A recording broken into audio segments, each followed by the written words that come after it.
So this is a default first notice of loss process that we put in there. And it has about 30 of the standard sort of activities that you have to do. The thing that's interesting about this is because of Camunda's unique ability to sort of seamlessly do agentic orchestration, it's a native ability in the tooling.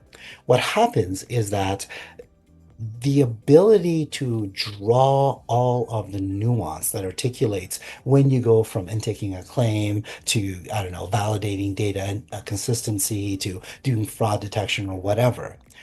You would normally draw that, and it would be a very complicated process. Imagine all the gateways and the timers and the events and the escalations and so on. It becomes this super complicated thing. And what inevitably happens is the business just kind of looks at it and goes, this is too much. I'm going to throw it at IT and we're just going to fight when something breaks about whose fault it is, right?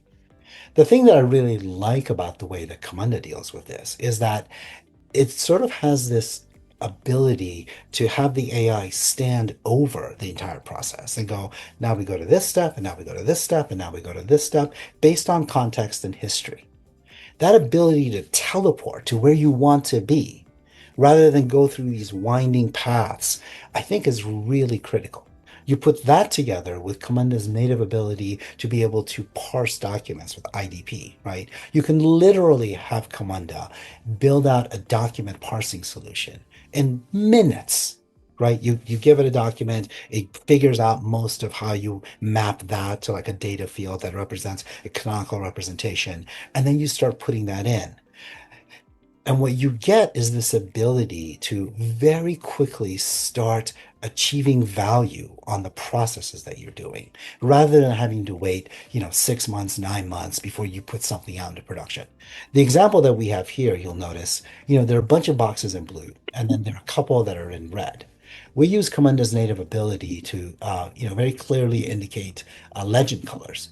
And a lot of times what we'll do is we'll say, okay, first we'll start out with the checkmark process. Human beings saying, I did this, I did this, I did this.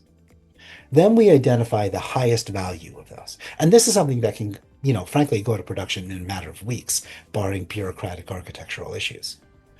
Once this is in place, then you start color coding. You start saying, this is my first most important thing that I want to automate. This is my next most important thing that I want to automate, and so on and so forth. So you're sort of building the value as you go along rather than waiting for the end.